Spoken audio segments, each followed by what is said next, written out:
ये सच है कि कॉलेज में 70% मार्क्स पाना काफ़ी लोगों का ड्रीम होता है, लेकिन ये भी जानो कि केवल 70% मार्क्स तुम्हें तुम्हारी ड्रीम प्रोडक्ट बेस्ड कंपनी में ले जाने के लिए काफ़ी नहीं है दोस्त। मार्क्स तो इम्पॉर्टेंट है, लेकिन उससे ज़्यादा इम्पॉर्टेंट है स्किल्स, और उन नेसेसरी स्किल्स को ही डेवलप करने के लिए स्टूडेंट करते हैं अलग अलग कोर्सेज।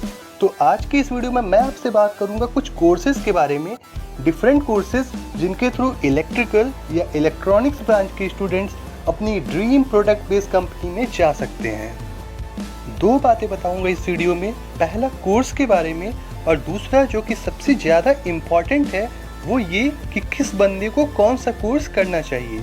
अगर तुम ये देख के कोर्स करते हो कि यार ये कोर्स ट्रेंड में है, ये कर लेते हैं, तो मेरे दोस्त उस कोर्स को करने के बाद ना तुम इधर के रहने वाले हो ना उधर के। इम्पॉर्टेंट ये है जानना कि किस फील्ड में तुम्हें इंटरेस्ट है, और अगर तुम्हें नहीं पता कि कौन सी फील्ड में तुम इंटरेस्टेड हो तो देखो इस वीडियो को। मैं बताऊंगा कुछ पॉइंट्स हर एक कोर्स से रिलेटेड, जिससे तुम आसानी से समझ सकते हो कि तुम्हारे लिए कौन सा कोर्स बेनिफिशियल है। और साथ ही साथ मैं ये भी बताऊंगा कि हर एक कोर्स का इंडस्ट्रियल पॉइंट ऑफ व्यू से कितना इंपॉर्टेंट है, यानी उस कोर्स को करने के बाद तुम किस काइंड ऑफ जॉब की एक्सपेक्टेशन कर सकते हो। तो चलो स्टार्ट करते हैं इस वीडियो को। एक्चुअली मैं इस वीडियो में मैं आपको एक एक डोमेन के बारे में बताऊंगा और उस फील्ड में जॉब करने के लिए कौन कौन से कोर्सेज या कौन कौन से स्किल का होना इम्पोर्टेंट है उसको मैं एक्सप्लेन करूंगा। तो बात करते हैं वीएलएसआई कोर्सेज के बारे में। वीएलएसआई जॉब्स इस टाइम मार्केट में सबसे हॉट जॉब्स हैं इलेक्ट्रॉनिक या इलेक्ट्रिकल स्टूडेंट्स के लिए। यहाँ तक कि आप गेट एग्जाम के बाद जो रैंक लिस्ट आती है, अगर उसमें भी आप एक बार देखोगे तो आप पाओगे कि जितनी भी आईआईटीज हैं उनमें माइक्रो इलेक्ट्रॉनिक्स की सीट सबसे पहले फिल होती है।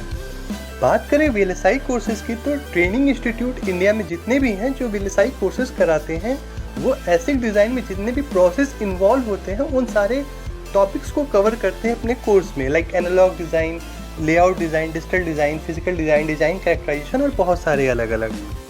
अब बात करते हैं कि आपको कैसे आइडेंटिफाई होगा कि आप इस कोर्स के लिए बने हो या नहीं, आपको इस कोर्स में इन्वेस्ट करना चाहिए या नहीं। तो अगर आप कोई ऐसे स्टूडेंट हो जिसको नेटवर्क रिलेटेड क्वेश्चंस में काफ़ी मज़ा आता है, या फिर कंट्रोल सिस्टम आपका फेवरेट सब्जेक्ट है, कम्युनिकेशन में आपको प्रॉब्लम नहीं होती, कम्युनिकेशन मतलब एनालॉग एंड डिजिटल कम्युनिकेशन, इसके साथ ही अगर आप थोड़ी बहुत कोडिंग में भी इंटरेस्टेड हो तो आप इस कोर्स के लिए जा सकते हो। दो चीज़ें काफ़ी इंपॉर्टेंट होती हैं वीएलएसआई कोर्सेज में। First one is your theoretical knowledge about concepts and second one is tool related knowledge. Cadence का वर्चुसो टूल यूज होता है basically design and layout design के लिए। हालांकि इसकी जो लाइसेंस कॉस्ट होती है वो काफ़ी ज़्यादा होती है, तो अगर आप एक स्टूडेंट हो और आपके कॉलेज में अगर ये वर्चुसो टूल अवेलेबल नहीं है तो आप पार्ट सिम का यूज कर सकते हो। पार्ट सिम आपको इंटरनेट पे भी मिल जाता है फ्री में। हालांकि उसके टूल्स जो है वो कैडेंस वर्चुसो के टूल से काफ़ी डिफरेंट जीयूआई मिलेगा, बट फिर भी आपको एक एसेंस मिल जाता है सर्किट डिज़ाइन का। इसके साथ ही साथ आप पी स्पाइस मॉडलिंग भी सीख सकते हो। पी स्पाइस में भी सर्किट बना के आपको अलग अलग नोड पे वोल्टेजेस और अलग अलग चीज़ें आपको डिफाइन करनी होती है स्क्रिप्ट फॉर्म में, तो आप पी स्पाइस मॉडलिंग भी सीख सकते हो। इसके अलावा अगर आप वेरिफिकेशन जॉब्स में इंटरेस्टेड हो तो वेरिलॉग एंड वीएचडीएल आप आसानी से ऑनलाइन सीख सकते हो। इसके अलावा कुछ और कोडिंग लैंग्वेजेस भी यूज होती है वीएलएसआई में, जैसे कि TCL, Perl, Python, skill, GUI design में इनका मेनली यूज होता है, तो आप इनको भी ऑनलाइन सीख सकते हो। दो आपको ऑनलाइन प्लेटफॉर्म में आपको बता रहा हूँ, एक खान एकेडमी से आप सीख सकते हो और सेकंड वन ट्यूटोरियल पॉइंट से। इसके अलावा थ्योरेटिकल नॉलेज के लिए आपको अपने स्टैंडर्ड बुक्स को फॉलो करना होगा। आप अपने स्क्रीन पे देख पा रहे हो अलग अलग सब्जेक्ट्स के लिए मैंने अलग अलग स्टैंडर्ड बुक्स के राइटर्स के नाम लिखे हैं, तो आप इन बुक्स को फॉलो कर सकते हो। मेन आपको अगर डिज़ाइन फील्ड में आना है तो आपकी थ्योरेटिकल नॉलेज काफ़ी अच्छी होनी चाहिए, तो आप इन बुक्स को प्रेफर कर सकते हो। बात करते हैं एंटीना डिज़ाइन कोर्सेज की, तो ये कोर्सेज उन स्टूडेंट्स के लिए बेनिफिशियल हैं जिनको wireless communication, antenna design and EMFT related subjects में काफ़ी इंटरेस्ट है। इस कोर्स को करने के बाद आप एंटीना डिज़ाइन पे काम कर सकते हो। बेसिकली एंटीना डिज़ाइन के टाइम हमें अलग अलग काफ़ी सारे पैरामीटर्स पे ध्यान रखना होता है, like directivity, gain, scattering parameters and बहुत सारे अलग पैरामीटर्स होते हैं। तो हम सॉफ्टवेयर का यूज़ करते हैं एंटीना डिज़ाइन के लिए और उसके सिमुलेशन के थ्रू इन पैरामीटर्स को देख सकते हैं, वेरीफाई कर सकते हैं। एंटीना डिज़ाइन के लिए HFSS, CST, G-Land, IE3D और बहुत सारे सॉफ्टवेयर्स हैं। इन सॉफ्टवेयर में से किस सॉफ्टवेयर के साथ आपको काम करना है ये इस चीज़ पर डिपेंड करता है कि आप किस पैरामीटर में ज़्यादा इंटरेस्टेड हो। अब बात करते हैं software design and web design related courses की, और इन कोर्सेज़ के थ्रू आप अपने लिए कितनी सारी ओपनिंग्स क्रिएट कर सकते हो ये मुझे बताने की ज़रूरत नहीं है। आप खुद जानते हो कि आईटी फील्ड में कितनी सारी अपॉर्चुनिटीज़ आती रहती हैं। तो सबसे पहले बात करते हैं वेब डिज़ाइन रिलेटेड कोर्सेज़ की।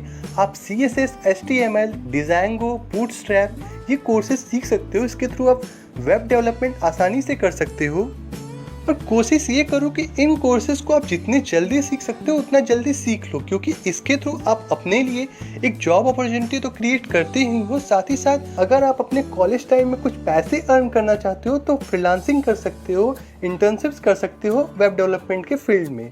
अगर आपने पहले से इन कोर्सेज़ को कर रखा है लेकिन आपको प्लेटफॉर्म्स नहीं पता जिनके थ्रू आप अपने क्लाइंट्स को सर्च कर सकते हो, तो ये ऊपर जो कार्ड्स पे सजेशन वीडियो आ रहा है उस पर क्लिक करके जाओ और देखो मैंने जो वीडियो बनाया है फ्रीलांसिंग के ऊपर। सारे फ्रीलांसिंग प्लेटफॉर्म्स आपको पता चल जाएंगे। आप वेब डेवलपमेंट में हो या नहीं हो, किसी भी फील्ड में आप काम करना चाहते हो तो इस वीडियो को ज़रूर देखो। डिज़ाइंगो सीखने के लिए आप डिज़ाइंगो गर्ल्स ट्यूटोरियल वेबसाइट पे जा सकते हो, वहाँ से डिज़ाइंगो आसानी से सीख सकते हो। इसके अलावा CSS, HTML, बूटस्ट्रैप, जावास्क्रिप्ट इन वेब डेवलपमेंट लैंग्वेजेस को सीखने के लिए आप W3 स्कूल्स पे जा सकते हो।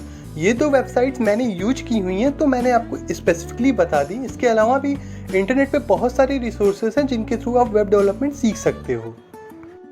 वेब डेवलपमेंट लैंग्वेजेस के अलावा भी आप पाइथन, C++, जावा, मशीन लर्निंग, आर्टिफिशियल इंटेलिजेंस और बहुत सारे कोर्सेज को सीख सकते हो अगर आपको सॉफ्टवेयर डिज़ाइन में इंटरेस्ट है तो।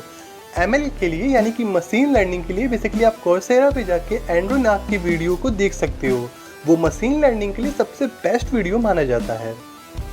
बात करें सॉफ्टवेयर डिज़ाइन की तो आपको data structure and algorithm subject में काफ़ी इंटरेस्ट होना चाहिए। इसके साथ ही आपको लॉजिक बिल्डिंग में मज़ा आना चाहिए। अगर आपको कोडिंग में इंटरेस्ट है और लॉजिक बिल्डिंग आप इजीली कर सकते हो तो सॉफ्टवेयर डिज़ाइन रिलेटेड जॉब आपके लिए काफ़ी अच्छी हो सकती हैं। जब मैं कोडिंग की बात कर ही रहा हूँ तो मैं दो कोर्सेज़ के बारे में और बताना चाहूँगा, MIT app inventor and LabVIEW के बारे में।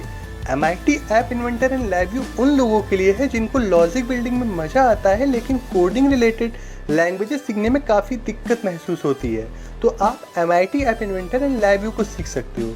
MIT app inventor and LabVIEW में बेसिकली आपको ड्रैग एंड ड्रॉप फीचर मिलता है। ड्रैग एंड ड्रॉप के थ्रू आप ब्लॉक्स को, जैसे कि फॉर लूप और अलग अलग लूप्स के लिए ब्लॉक्स होते हैं, तो आप उन ब्लॉक्स का यूज कर सकते हो, लेकिन लॉजिक बिल्डिंग आपको खुद से करनी होती है। तो वो पार्ट लाइक हैज़, इंक्लूड, ये सब अगर आपको दिक्कत होती है लिखने में तो कोई प्रॉब्लम नहीं है। ड्रैग एंड ड्रॉप करो, लॉजिक बिल्ड करो और आपका अपना ऐप या जो भी लॉजिक आप तैयार करना चाहते हो वो इस पे जाके तैयार कर सकते हो। अब बात करते हैं मैटलैब कोर्स के बारे में। मैटलैब कोर्स के बारे में इलेक्ट्रिकल एंड इलेक्ट्रॉनिक्स दोनों ही स्ट्रीम के बच्चों को काफ़ी ज़्यादा नॉलेज होगी, क्योंकि कंट्रोल सिस्टम में भी मैटलैब जैसी लैब आप करते हो। तो मैटलैब बेसिकली उन स्टूडेंट्स के लिए ज़्यादा अच्छी होती है जिनका रिसर्च में जाने का ज़्यादा इंटरेस्ट है। यानी अगर आप अपनी ग्रेजुएशन कंप्लीट करने के बाद MS करना चाहते हो या मास्टर्स करना चाहते हो सिग्नल प्रोसेसिंग में, इमेज प्रोसेसिंग रिलेटेड सब्जेक्ट्स में, तो आप मैटलैब सीख सकते हो। मैटलैब बेसिकली रिसर्च में ही ज़्यादा यूज होती है। मैथ वर्क साइट पर आप जा सकते हो, वहाँ पे मैटलैब रिलेटेड सिंटैक्स जो होते हैं सॉफ्टवेयर की वो आप वहाँ से सीख सकते हो, और काफ़ी सारी आपको अलग अलग प्रॉब्लम्स की कोड भी मिल जाते हैं तो आप उसके थ्रू प्रैक्टिस कर सकते हो। मैटलैब काफ़ी बड़ा सॉफ्टवेयर होता है लेकिन काफ़ी ज़्यादा एप्लीकेशन हैं इसके। तो अगर आप सिग्नल प्रोसेसिंग आपकी अच्छी है, सिग्नल सिस्टम में आपको कमांड अच्छी है, फोरियर ट्रांसफॉर्म, ये सब सब्जेक्ट आपके काफ़ी अच्छे हैं, तो आप मैटलैब कोर्स कर सकते हो। बात करते हैं PCB डिज़ाइन रिलेटेड कोर्सेज़ की, तो पर्टिकुलरली मेरे पॉइंट ऑफ व्यू से इंडियन जॉब मार्केट में PCB डिज़ाइन की मांग बहुत ज़्यादा नहीं है, स्कोप कम है, बट फिर भी आप VLSI रिलेटेड कंपनीज़ या फिर एम्बेडेड रिलेटेड कंपनीज़ में कहीं ना कहीं PCB डिज़ाइन इंजीनियर्स के लिए ओपनिंग आसानी से देख सकते हो। जब भी आप चिप डिज़ाइन कर लेते हो तो सारे कंपोनेंट्स को और चिप को एक्यूमुलेट करने के लिए PCB नीड होता है पूरे सिस्टम फॉर्मेशन के लिए, तो PCB डिज़ाइन इंजीनियर की नीड वहाँ पे होती है। खैर, अगर आपको PCB डिज़ाइन में इंटरेस्ट है तो आप PCB वेब या PCB एक्सप्रेस सॉफ्टवेयर यूज कर सकते हो PCB लेआउट डिज़ाइन करने के लिए। बात करते हैं PLC SCADA कोर्स की, तो PLC SCADA course basically automation के लिए यूज होता है इंडस्ट्रियल यूनिट्स में। PLC बेसिकली कंप्यूटिंग सिस्टम होता है जो कि कंट्रोल का काम करता है इलेक्ट्रोमैकेनिकल प्रोसेस को, वहीं जो SCADA होता है वो सुपरवाइजरी कंट्रोल करता है और डेटा एक्विजिशन का काम करता है। ज़्यादातर इलेक्ट्रिकल स्टूडेंट जो होते हैं वो PLC SCADA कोर्स में इंटरेस्टेड होते हैं। बात करें जॉब ओपनिंग्स की तो पीएलसी स्काडा में काफ़ी अच्छी जॉब ओपनिंग्स आती हैं। अगर आप किसी कंपनी को as a PLC programmer join करते हो तो बेसिकली आप जो भी असेंबली लाइंस होती हैं, रोबोटिक डिवाइसेस होती हैं, उनको कंट्रोलिंग करते हो प्रोग्रामिंग के थ्रू। पीएलसी स्काडा का यूज़ काफ़ी बड़ी बड़ी कंपनीज में आपको देखने को मिलता है। लाइक आप वेस्ट मैनेजमेंट कंपनी में चले जाओ, टेलीकम्युनिकेशन में चले जाओ, energy and oil related company में चले जाओ, तो वहाँ पे आपको पीएलसी एंड स्काडा का यूज ऑटोमेशन के लिए आसानी से देखने को मिलता है। सो इसलिए जॉब अपॉर्चुनिटीज़ काफ़ी अच्छी आती हैं पीएलसी स्काडा फील्ड में। बात करते हैं embedded and IoT related courses के बारे में। तो अगर आपकी प्रोग्रामिंग काफ़ी अच्छी है, बेसिक इलेक्ट्रॉनिक्स में आप इंटरेस्टेड हो, इसके साथ ही सेंसर इंटरफेसिंग में आपको मज़ा आता है, तो आप इन कोर्सेज को कर सकते हो। तो अगर आप एम्बेडेड एंड आईओटी कोर्स में इंटरेस्टेड हो तो मेरे पॉइंट ऑफ व्यू से सबसे पहले आप आर्डिनो एंड रास्पबेरी पाई, ये दो चीज़ें ऑर्डर करो अगर आपके पास नहीं है तो। आर्डिनो पे छोटे छोटे प्रोग्राम लिखो, उनको एनालिसिस करो, देखो उसको किस तरीके से आर्डिनो आउटपुट दे रहा है और समझो। इसके साथ ही रास्पबेरी पाई अपने आप में मिनी कंप्यूटर होता है, तो इसको 3-4 हज़ार रुपये में मार्केट से आप परचेज़ कर सकते हो। इसको लेने के बाद आप इसमें पहले सारे पोर्ट्स के एनालिसिस करो, कौन कौन से पोर्ट्स एंड एलिमेंट्स दिए हैं। लाइक डिस्प्ले पोर्ट आप पाओगे, video audio output jack, LAN port, USB port. उसके बाद छोटी छोटी चीज़ों से स्टार्ट करो, like findings of Raspberry Pi IP, MAC ID, फिर स्क्रीन कैप्चर कैसे करते हैं रास्पबेरी पाई में। पाइथन प्रोग्रामिंग आपको सीखनी पड़ेगी। पाइथन प्रोग्रामिंग के अलग अलग कॉन्सेप्ट्स होते हैं, like Python console, loop and iteration, तो उनको सीखो। फिर प्रोटोकॉल्स पे जाओ, सीखो I2C प्रोटोकॉल कैसे काम करता है, SPI कैसे काम करता है। सो इन सब चीज़ों के थ्रू आप एम्बेडेड में अपने आप को और स्ट्रॉन्ग कर सकते हो। एम्बेडेड के बाद अगर आप IoT की ओर जाना चाहते हो तो IoT के लिए आप IBM ब्लूमिक्स प्लेटफॉर्म को यूज कर सकते हो। IBM ब्लूमिक्स प्लेटफॉर्म पे आप node RED and various nodes के बारे में स्टडी करो, कैसे उनका यूज़ करते हैं। कुछ सिंपल प्रोजेक्ट से स्टार्ट करो, फिर आप अपनी किसी डिवाइस को IBM ब्लूमिक्स पे रजिस्टर कर सकते हो। तो इस तरीके से रास्पबेरी पाई अगर आपके पास है तो आप उसको एज अ डिवाइस यूज कर सकते हो, और इस तरीके से IoT एंड एम्बेडेड आप पैरेलली सीख सकते हो। आई होप फ्रेंड्स कि मैंने जिन कोर्सेज़ के बारे में इस वीडियो में एक्सप्लेन किया है वो कोर्सेज़ आपको आसानी से समझ में आए होंगे। इसके साथ ही डिस्क्रिप्शन बॉक्स को चेक करना ना भूलना, कुछ लिंक्स आपको डिस्क्रिप्शन बॉक्स में मिलेंगी जो आपको उस पर्टिकुलर कोर्स को सीखने में काफ़ी हेल्पफुल होंगी। सो फ्रेंड्स, अगर आपको ये वीडियो अच्छी लगी तो वीडियो को लाइक करना ना भूलें। इस वीडियो को अपने फ्रेंड्स के साथ भी शेयर करें, और कमेंट बॉक्स में अगर आपके कोई क्वेश्चन है या कोई सजेशन है तो उसे ज़रूर बताएं। साथ ही साथ अगर आपने चैनल को सब्सक्राइब नहीं किया तो चैनल को सब्सक्राइब करना ना भूलें। मैं ऐसे ही इंफॉर्मेटिव कंटेंट आपके लिए लाता रहता हूँ।